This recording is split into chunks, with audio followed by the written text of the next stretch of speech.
আসসালামু আলাইকুম সবাইকে, কেমন আছেন আপনারা সবাই? আজকে দুপুরে আমি রান্না করব সিম আলু টমেটো দিয়ে রুই মাছ, করলা ভর্তা, রুই মাছ ভাজি। করলা ভর্তার জন্য আমি প্রথমে করলা, আলু, রসুন, কাঁচামরিচ আর একটা টমেটো একসাথে লবণ দিয়ে সিদ্ধ করে নিব। তারপর আমি এখানে সিমের তরকারিটা রান্না করে নিব। এই তো আমি তরকারিতে সব মশলা দিয়ে দিচ্ছি।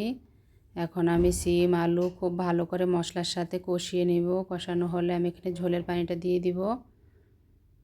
ঝোলের পানিটা বলক আসলে মাছ দিয়ে দিব, টমেটো দিব আর কাঁচামরিচ ধনিয়া পাতা দিয়ে আমি সিম তরকারিটা রান্না শেষ করব। তারপর আমি এখানে করলার ভর্তাটা বানিয়ে নিব। এভাবে সিদ্ধ করে করলার ভর্তাটা করলে অনেক বেশি মজা হয়।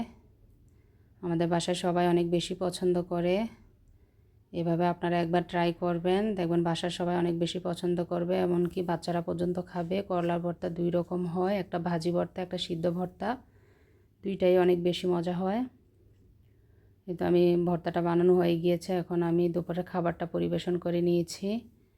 যেহেতু আমরা মাছে ভাতে বাঙালি, এরকম একটা থালি হলে খুব তৃপ্তি করে ভাত খাওয়া যায়। আপনাদের কাছে কেমন লেগেছে কমেন্টে জানাবেন, আর সবাই অনেক বেশি ভালো থাকবেন। আসসালামু আলাইকুম।